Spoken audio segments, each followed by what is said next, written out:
ഈ ദിവസങ്ങളിൽ ലേഖനമാണ് വായിച്ചുകൊണ്ടിരിക്കുന്നത്. ചിന്തകളാണ് പങ്കുവയ്ക്കാനായിട്ട് ഹൃദയത്തിൽ അതിനു മുൻപായിട്ട് സാക്ഷ്യം കൊടുത്തത് ആവർത്തന ദിവസം 33-ാമത്തെ വാക്യമാണ് വായിച്ചതിന് ശേഷം ആവർത്തന ദിവസം 33-ാമത്തെ 26-29 വരെയുള്ള വാക്യങ്ങളാണ്. ആവർത്തന ദിവസം 33-ാമത്തെ 26 മുതൽ അവസാനം. യേശുവിന്റെ ദൈവത്തെ പോലെ നിന്റെ സഹായത്തിനായി അവൻ ആകാശത്തൂടെ തന്റെ മഹിമയിൽ മേഘാരൂഢനായിരുന്നു. പുരാതനായ ദൈവത്തിന്റെ സഭയിൽ കീഴെ ശാശ്വത ഭൂമിയിൽ അവൻ ശത്രുവിനെ നിന്റെ മുമ്പിൽ നിന്ന് നീക്കിക്കളഞ്ഞു. സംഹരിക്കാനും കണ്ടിച്ചു. അന്യവും ഭീമുള്ള ദേശത്ത് ഇസ്രായേൽ നിർഭയമായി യാക്കോബിനുള്ളത് തനിച്ചു നശിച്ചു. ആകാശം അവനെ മഞ്ഞുകൊടുത്തു. ഇസ്രായേലെ നീ ഭാഗ്യവാൻ, നിനക്ക് തുല്യനാണ്. യഹോവയാൽ രക്ഷിക്കപ്പെട്ട ജനമേ, അവൻ നിന്റെ സഹായത്തിൽ പരിചയം. നിന്റെ മഹിമയുടെ വാളുമാവും.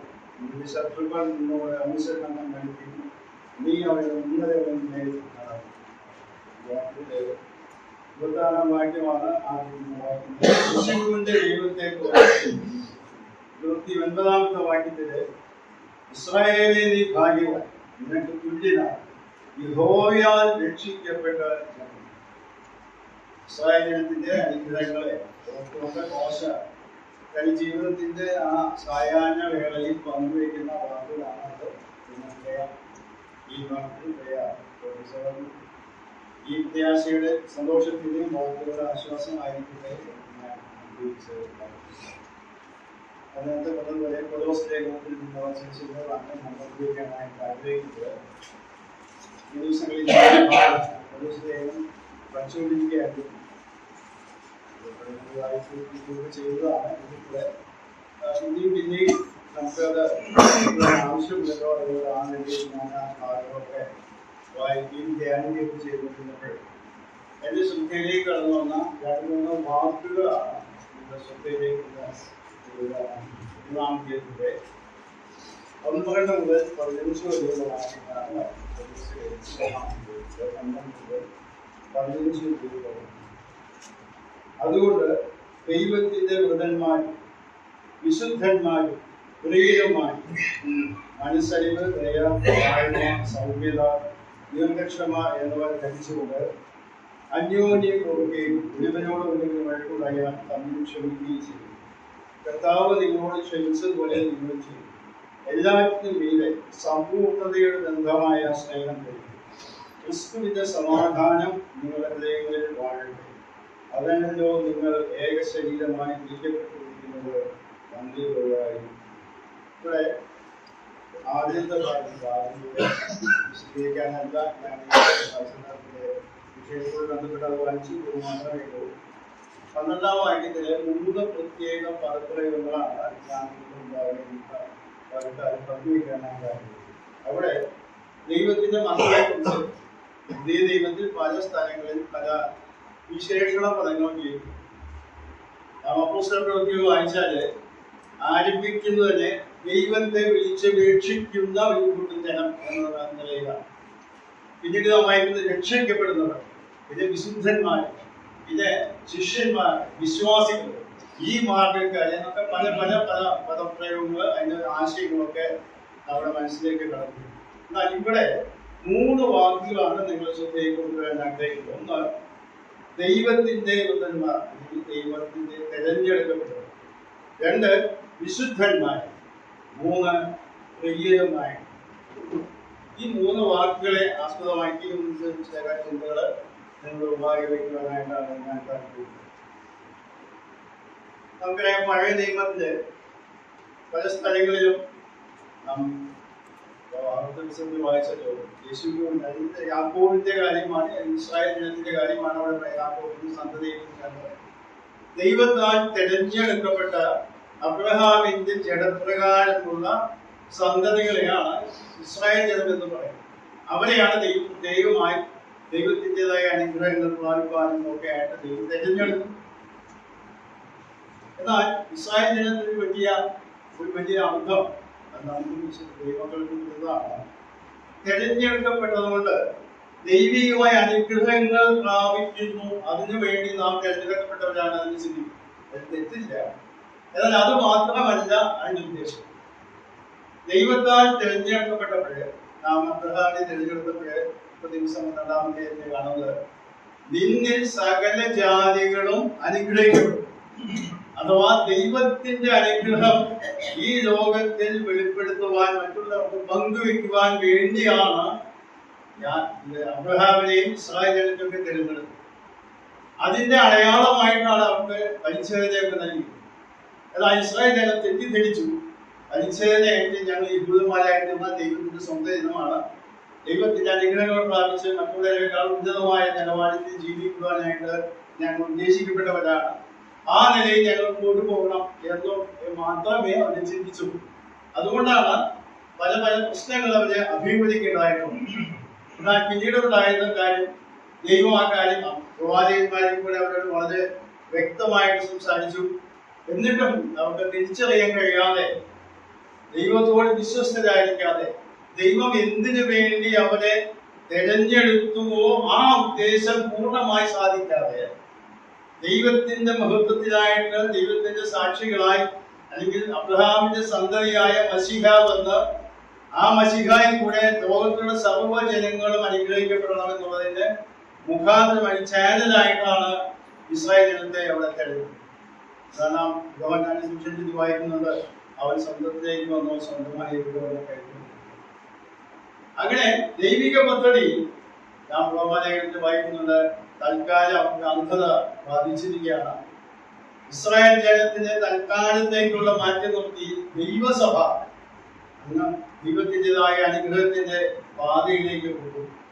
അപ്പോൾ നാം മനസ്സിലാക്കേണ്ടത്, പലപ്പോഴും നാം മനസ്സിലാക്കുന്നത്, രക്ഷിക്കപ്പെട്ട സ്ഥാനത്ത് നാം സംഭവിക്കുന്നു, ഇവിടെ നമ്മുടേതായ ആത്മീയ സന്തോഷം അനുഭവിച്ച് ജീവിക്കും, ഇതൊക്കെയാണ്. എന്നാൽ അതിനേക്കാൾ ഉപരിയായിട്ട് നമ്മെ തിരഞ്ഞെടുത്തതിന്റെ വലിയ വലിയ ഉദ്ദേശങ്ങളുണ്ട്. ദൈവത്തിന്റെ സാക്ഷികളായി നാം ഏതൊരു മേഖലയിൽ ജീവിക്കുന്നുവോ, ഏത് തൊഴിൽ മേഖലയിലായാലും ജീവസന്ധാരണത്തിനുള്ളതായ ഏത് അവസ്ഥയിലായിരുന്നാലും ദൈവത്തിന്റെ സാക്ഷികളായി ദൈവനാമം നമ്മിൽ കൂടെ മഹത്വപ്പെടുവാനായിട്ട് ഇടയാക്കുന്ന രീതിയിൽ നമ്മുടെ ജീവിതങ്ങളായിരിക്കണം എന്നുള്ളതാണ് നമ്മെ വിശുദ്ധീകരിച്ചത്. മാത്രമല്ല, നമ്മുടെ വിശുദ്ധ ജീവിതവും നമ്മുടെ വ്യക്തമായ ജീവിത ശൈലികളും കണ്ടുകൊണ്ട് ദൈവത്തിലേക്ക് മറ്റുള്ളവർ ആകർഷിക്കപ്പെടുവാൻ തക്കവണ്ണം ഇടയായിത്തീരണം എന്നൊക്കെയാണ് ദൈവത്തിന്റെ ഉദ്ദേശം. അതുകൊണ്ടാണ് പത്രോസ് പറയുന്നത്, നിങ്ങളെ തെറ്റിദ്ധരിച്ചപ്പോൾ അവിടെ വായിക്കുന്നത് 22-ാമത്തെ 9-ാമത്തെ വാക്യം നമുക്ക് വളരെ പരിചയമുള്ള വാക്യമാണല്ലോ. അവര് 9-ാമത്തെ വാക്യം, നിങ്ങളും അന്ധകാരത്തിൽ നിന്ന് തന്റെ അത്ഭുത പ്രകാശത്തിലേക്ക് നിങ്ങളെ വിളിച്ചവന്റെ സൽഗുണങ്ങളെ ഘോഷിപ്പാൻ തക്കവണ്ണം തെരഞ്ഞെടുക്കപ്പെട്ട ഒരു ജാതിയും രാജകീയ പുരോഹിതർ. തെരഞ്ഞെടുക്കപ്പെട്ടതിന്റെ ഉദ്ദേശം ഇവിടെ വായിക്കുന്നുണ്ട്, വിളിച്ചവന്റെ സൽഗുണങ്ങളെ ഘോഷിക്കണം.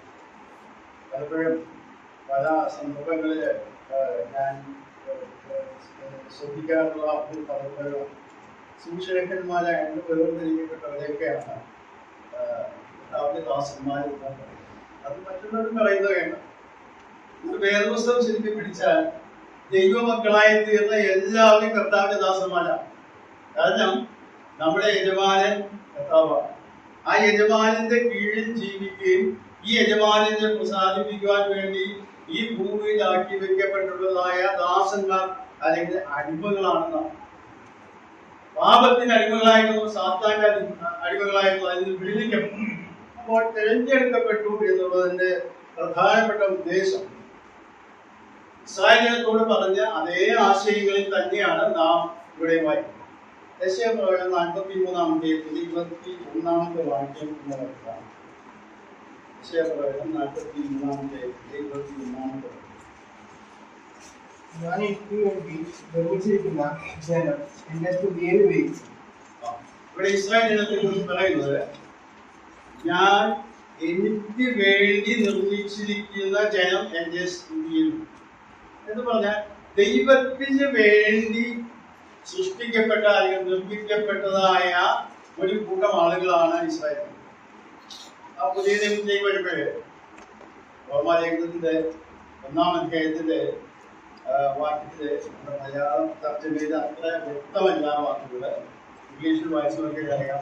1 മുതൽ 7 വരെയുള്ള വാക്യങ്ങൾ ഒരു പാരഗ്രാഫാണ്. ഈ വാക്യങ്ങളുടെ ഘടനയ്ക്ക് അല്പം വ്യത്യാസം പുതിയ ഭാഷാന്തരം ഇറങ്ങിയിട്ടുണ്ട്. ആധുനിക രൂപത്തിലാണ് അത് കുറച്ചും കൂടി വ്യത്യാസപ്പെടുത്തിയ ആ ആശയം വ്യക്തമായ രീതിയിൽ എഴുതിയിട്ടുണ്ട്. അവിടെ എഴുതിയിട്ടുള്ളത് 1-ാം അധ്യായത്തിന്റെ 7-ാം വാക്യത്തില് അവരിൽ യേശു ക്രിസ്തുവിനായി വിളിക്കപ്പെട്ട നിങ്ങളും ഉൾപ്പെട്ടിരിക്കുന്നതെന്നാണ്. എന്നാൽ ശരിയായ തർജ്ജമ യേശു ക്രിസ്തുവിന് സ്വന്തമാകാൻ വിളിക്കപ്പെട്ടിരിക്കുന്ന നിങ്ങളെന്നാണ്. എന്ന് പറഞ്ഞാൽ ഇസ്രായേൽ ജനത്തെ വിളിച്ചത് കർത്താവിന്റെ മഹത്വത്തിന് സ്വന്തം ജനം എന്ന നിലയിൽ തന്റെ സ്വന്തം വ്യക്തിത്വം വെളിപ്പെടുത്തി ജീവിക്കുവാനായിട്ട് ഉദ്ദേശിക്കുന്നതാണ്. നമുക്കറിയാം, വിവാഹങ്ങളൊക്കെ നടക്കുന്ന സമയത്ത് 5-ാം അധ്യായത്തിൽ നാം വായിക്കാറുണ്ട്. പലപ്പോഴും നാം ഓർക്കാറുള്ള ഭാഗമാണ് ക്രിസ്തു സഭ എന്ന് പറയുന്നത്.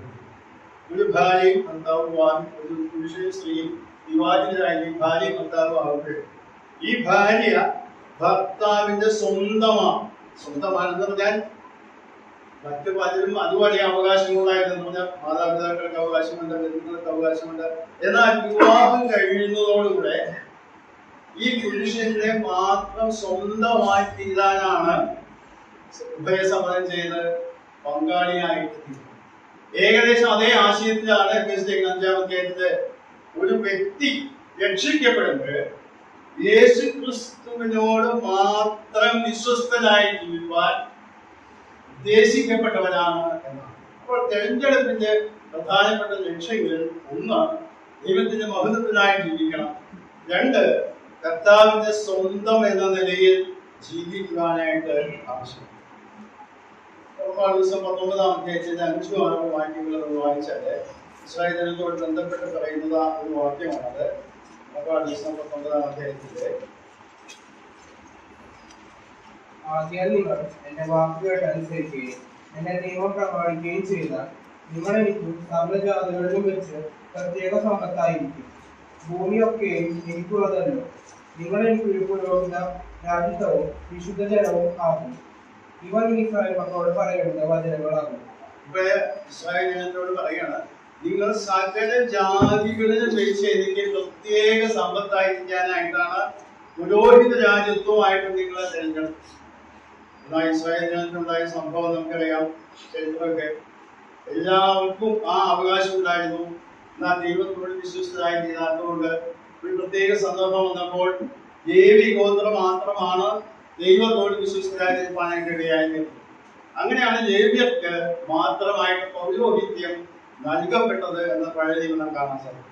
പുതിയ നിയമത്തിലേക്ക് നാം വായിക്കുമ്പോൾ നാം വായിച്ചതുപോലെ 2-ാം അധ്യായം 9-ാം അധ്യായത്തിൽ വായിച്ചതുപോലെ ദൈവത്തിന്റെ പ്രത്യേകമായ ഉദ്ദേശങ്ങൾ സാധിപ്പിക്കപ്പെടുവാനായിട്ടാണ് ദൈവം നമ്മെ തെരഞ്ഞെടുക്കുന്നത്. യോഹന്നാൻ സുവിശേഷം 15-ാം അധ്യായം 19-ാമത്തെ വാക്യം ഇവിടെ ചേർത്ത് വായിക്കാം. യോഹന്നാൻ സുവിശേഷം 15-ാം അധ്യായം അതിന്റെ 19-ാമത്തെ: നിങ്ങൾ ലോകക്കാരായിരുന്നു എങ്കിൽ ലോകം തനിക്ക് സ്വന്തമായതിനെ സ്നേഹിക്കുമായിരുന്നു. എന്നാൽ നിങ്ങൾ ലോകക്കാരായിരിക്കാതെ ഞാൻ നിങ്ങളെ ലോകത്തിൽ നിന്ന് തിരഞ്ഞെടുത്തതുകൊണ്ട് ലോകം നിങ്ങളെ പറഞ്ഞു. ഇവിടെ ശ്രദ്ധിക്കാനുള്ളൊരു കാര്യം, നാം ദൈവമക്കൾ എന്ന നിലയിൽ ലോകത്തിൽ ജീവിക്കുമ്പോൾ ലോകക്കാരായിരിക്കാതെ, യോഹന്നാൻ സുവിശേഷത്തിൽ പല സ്ഥലങ്ങളിൽ ഉപയോഗിക്കുന്ന വാക്കാണ്. കർത്താവ് തന്റെ ശിഷ്യന്മാരോട് പറയുന്നതാണ്. കർത്താവിന്റെ പ്രാർത്ഥനയിൽ ഈ വാക്യം പരാമർശം എടുത്ത് ഉപയോഗിക്കുന്നതായിട്ട് നാം കാണാൻ സാധിക്കും. ലോകക്കാരായിരിക്കാതെ ജീവിക്കുവാനായിട്ട് തിരഞ്ഞെടുക്കപ്പെട്ടവരാണ്. നമുക്കറിയാം, നാം ഈ സമൂഹത്തിൽ ജീവിക്കുമ്പോൾ പലപ്പോഴും നമ്മുടേതായ മേഖലകളിൽ നാം ഇടപെടുമ്പോൾ നമ്മെ അവർ സംശയദൃഷ്ടിയോടെയാണ് നോക്കുന്നത്. അവരുമായിട്ട് ഇണങ്ങിച്ചേരാതെ അവരുടേതായ ജീവിത ശൈലികളിൽ ഉൾപ്പെടാതെ വ്യത്യസ്തത പുലർത്തുന്ന ഒരു കൂട്ടമായിട്ട് നാം പലപ്പോഴും നിൽക്കുന്നതുകൊണ്ട് നമ്മെ അവരെ വളരെ സംശയത്തോടു കൂടിയാണ് നോക്കുന്നത്. എന്ന് പറഞ്ഞാൽ ഇതൊക്കെ സാധാരണക്കാരാണ്. എന്താ ഇന്നത്തെ വ്യത്യാസം? പ്രത്യേകിച്ചോ കാരണം ദൈവത്തിന്റെ ഉദ്ദേശം നമ്മെ തിരഞ്ഞെടുത്തത് ഈ ലോകക്കാരായിരിക്കാതെ ഇങ്ങനെ ലോകത്തിൻ്റെതായ തത്വത, ലോകത്തിൻ്റെതായ ആദർശങ്ങൾ, ലോകത്തിൻ്റെതായ ജീവിതശൈലി പ്രമാണങ്ങൾ. പക്ഷെ ദുഃഖകരമാണ് പലപ്പോഴും നമ്മളൊക്കെ ചില ഇടപാടുകളിൽ മറ്റുള്ളവരുമായിട്ട് നാം യാതൊരു വ്യത്യാസം കാണിക്കുന്നില്ലെങ്കിൽ ദൈവിക ഉദ്ദേശം സാധിക്കപ്പെടുന്നില്ല എന്നാണ് നാം മനസ്സിലാക്കുന്നത്. ഇവിടെ കർത്താവ് തന്നെ നേരിട്ട് പറയുകയാണ്, ഞാൻ നിങ്ങളെ ലോകത്തിൽ നിന്ന് തിരഞ്ഞെടുത്തു. അതുകൊണ്ട് ലോകം നിങ്ങളെ വെറുക്കും, ഇഷ്ടപ്പെടാതിരിക്കും. പക്ഷേ ഞാൻ നിങ്ങളെ തിരഞ്ഞെടുത്തുകൊണ്ട് ആ ഉദ്ദേശം നിങ്ങൾ സാധിക്കുക. രണ്ടാമത്തെ ഭാഗത്തേക്ക് ഞാൻ കടന്നു വരട്ടെ. അവിടെ രണ്ടാമത് വായിക്കുന്നത് വിശുദ്ധന്മാരെ. വളരെ വിശദീകരണം കൂടാതെ പോകാൻ ഞാൻ വിചാരിക്കുന്നു. കാരണം വിശുദ്ധന്മാർ എന്ന് പറഞ്ഞാൽ ദൈവത്തിന് വേണ്ടി വേർതിരിക്കപ്പെട്ടവർ, ദൈവത്തിന്റെ മഹത്വം വെളിപ്പെടുത്തിക്കൊണ്ട് ജീവിക്കുവാനായിട്ട്, ദൈവത്തിന് വേണ്ടി സമർപ്പിക്കപ്പെട്ടവരായിട്ട് ജീവിക്കുവാനായിട്ടാണ് ഈ വാക്ക് ഉദ്ദേശിക്കുന്നത്. ഇവിടെ ഉദ്ദേശിക്കപ്പെടുന്ന വാക്ക് പ്രായോഗികമായ വിശുദ്ധിയാണ്. നാം രക്ഷിക്കപ്പെട്ടപ്പോൾ നമ്മെ ഈ ലേഖനത്തിന് വായിക്കുമ്പോഴാണ് കാണുന്നത്. ഒന്നാം വാക്യത്തിൽ വിശുദ്ധന്മാരും ക്രിസ്തുവിൽ വിശ്വസ്ത സഹോദരന്മാരും. വിശുദ്ധന്മാർ എന്ന് പറയുന്നത് അത് സ്ഥാനീയമായ വിശുദ്ധിയാണ് അവിടെ ഉദ്ദേശിക്കുന്നത്. എന്നാൽ പ്രായോഗിക തലത്തിൽ നമ്മൾ ജീവിക്കുവാൻ ആവശ്യമുള്ളതാണ് വിശുദ്ധന്മാർ എന്ന് പറഞ്ഞാൽ ദൈവത്തിന് വേണ്ടി വേർതിരിക്കപ്പെട്ടവരെന്ന നിലയിൽ, ദൈവത്തിന് വേണ്ടി സമർപ്പിക്കപ്പെട്ട നിലയിൽ ജീവിക്കുവാൻ ആവശ്യമുണ്ട്. എന്തിനാണ് അങ്ങനെ ജീവിക്കുന്നത് ഉദ്ദേശിക്കുന്നത്? പല കാരണങ്ങളുണ്ട്. ഒരു കാരണം മാത്രം ഞാൻ നിങ്ങളെ മുന്നിൽ കൊണ്ടുവരാം. 2 തിമോഥെയോസ്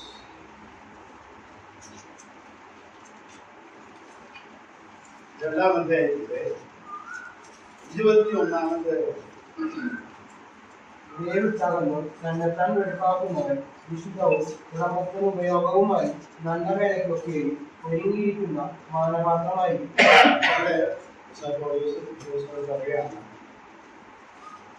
തന്നെത്താൻ വെളിപ്പാക്കുന്ന വിശുദ്ധവും ഉടമസ്ഥൻ അല്ലെങ്കിൽ യജമാനന്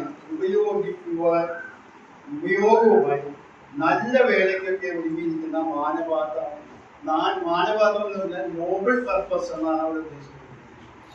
എന്ന് പറഞ്ഞാൽ ശ്രേഷ്ഠമായ മാന്യമായ കാര്യങ്ങൾ ദൈവം നമ്മിലൂടെ പ്രവർത്തിക്കാൻ ആഗ്രഹിക്കുമ്പോൾ അതിന് നാം എന്ത് ചെയ്യണം? വിശുദ്ധന്മാരായി ജീവിക്കാനായിട്ട്.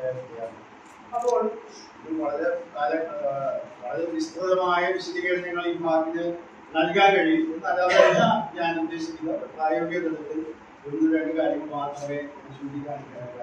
മൂന്നാമത് പ്രിയരുമായി എന്ന വാക്കാണ് പ്രിയ.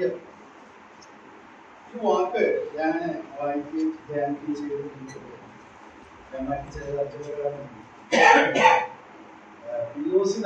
എഴുതിയിട്ടുള്ളത് വാത്സല്യ ഭാവനകൾ എന്ന വാക്കാണ്. ഒരു പിതാവിന് മക്കളോടും അതേക്കുറിച്ച് മക്കളോടും തോന്നുന്ന ആ പ്രത്യേകമായ സ്നേഹത്തിന്റെ അവസ്ഥയാണ് വാത്സല്യം എന്ന വാക്ക്. എഫെക്ഷൻ എന്ന വാക്കാണ് വാത്സല്യം.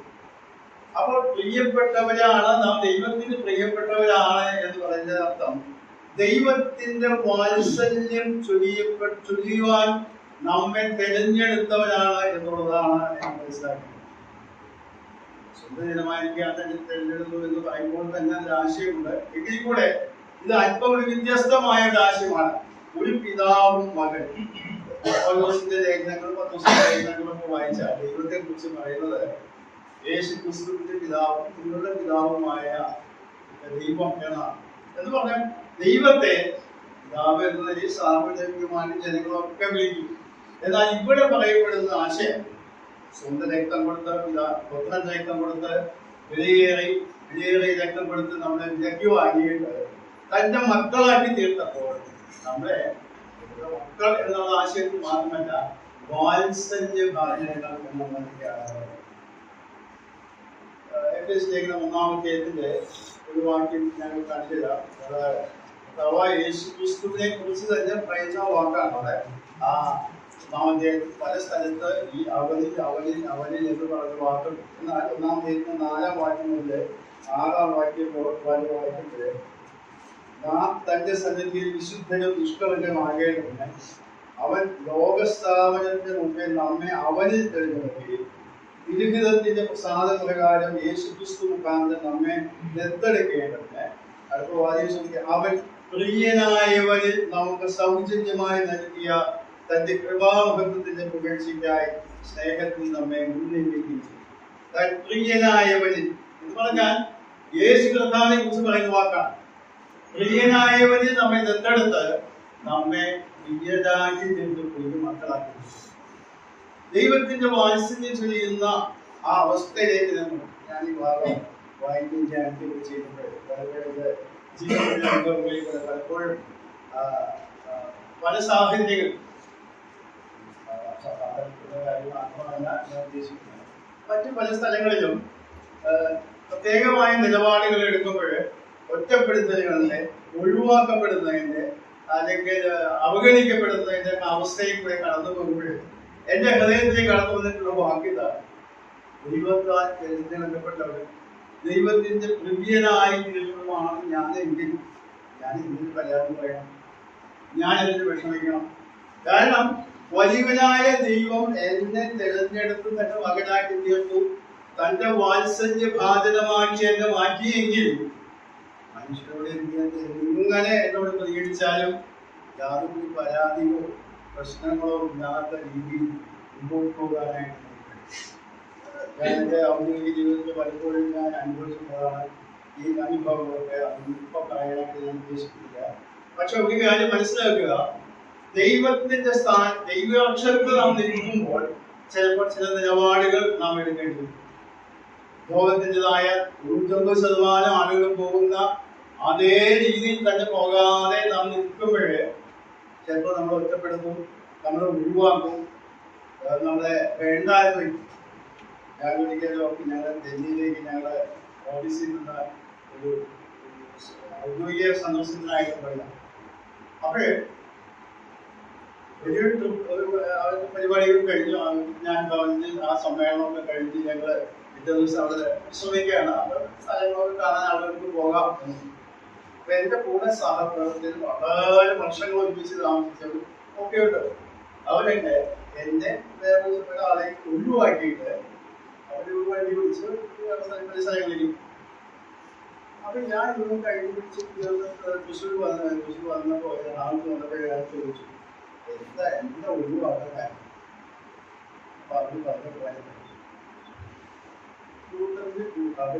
ഞങ്ങൾ ചരിത്രത്തെ പല കാര്യങ്ങൾ ചെയ്യാൻ ഉദ്ദേശിക്കുന്നു.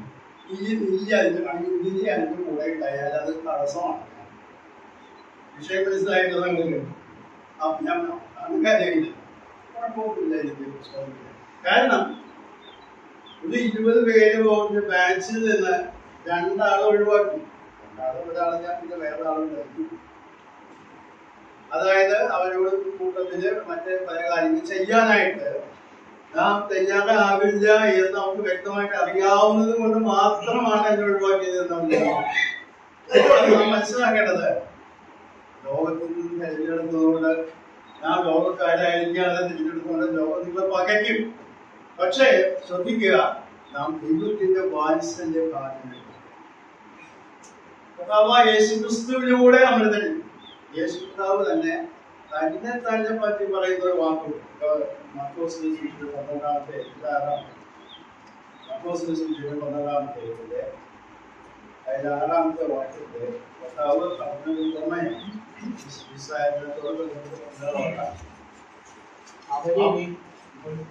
ഒരു പ്രിയ മകനുണ്ടായിരുന്നു. എന്റെ മകനെ അവർ ശങ്കിക്കുമെന്ന് പറഞ്ഞ് ഒടുക്കം അവനെ അവരുടെ അടുത്ത് പറഞ്ഞയച്ചു. കർത്താവ് തന്നെ വെളിപ്പെടുത്തുന്ന വാക്കാണ് ഒരു പ്രിയ മകൻ ഉണ്ടായിരുന്നു. യേശുകർത്താവിനെ കുറിച്ച് യേശുകർത്താവ് തന്നെ പറയുന്ന വാക്കാണ് പിതാവിന്റെ പ്രിയ മകൻ എന്ന നിലയിൽ ഞാൻ എന്നെ ദൈവം അയച്ചു. പക്ഷെ ഇസ്രായേൽ ജനം വാക്യങ്ങൾ വായിച്ചാൽ അറിയാം, 12-ാം വാക്യത്തിൽ തങ്ങളെ കുറിച്ച് ആകുന്നു പറഞ്ഞതെന്ന് ഗ്രഹിച്ചിട്ട് അവർ അവനെ പിടിപ്പാൻ അന്വേഷിച്ചു എന്ന് വായിക്കും. അപ്പൊ ഇസ്രായേൽ ജനത്തിന് മനസ്സിലായി, കേൾക്കാർക്ക് മനസ്സിലായി അവനെയാണ് ഉദ്ദേശിച്ച് ഈ പറഞ്ഞതൊക്കെ എന്ന്. എന്നാൽ ഇവിടെ ശ്രദ്ധിക്കുക, കർത്താവ് തന്നെ വെളിപ്പെടുത്തുന്നത് പിതാവ് പ്രിയപുത്രൻ എന്നാൽ പുത്രനും പറയുന്നത് ഞാൻ പ്രിയ മകനാണ്. ആ പ്രിയ മകനിൽ കൂടെ നമ്മെ അവൻ സ്വീകരിച്ചപ്പോഴേ പ്രിയ മക്കളായിട്ട് വായിക്കുന്നത്. അതുകൊണ്ടാണ് പ്രിയരായിട്ട് പ്രിയമുള്ള നിയമങ്ങളെ ഞാൻ ഈ വാക്കുകൾ നിരൂപിച്ചു പോകാനായിട്ട് ആഗ്രഹിക്കുന്നില്ല. ഈ 3 വാക്കുകൾ എന്റെ ശ്രദ്ധയിലേക്ക് കടത്തുന്നപ്പോൾ ഞാൻ എന്റെ ശ്രദ്ധയിലേക്ക് കടന്ന 3 വാക്കുകളാണത്. പശ്ചാത്തലം വിശദീകരിക്കാനൊന്നല്ല ഞാൻ ഈ വാക്കുകൾ ഞാൻ പറഞ്ഞത്. അഥവാ ദൈവ പൈതലിന് ഉള്ളതായ 3 പ്രത്യേക വിശേഷണങ്ങളാണ്. ദൈവത്താൽ തെരഞ്ഞെടുക്കപ്പെട്ടതാണ്.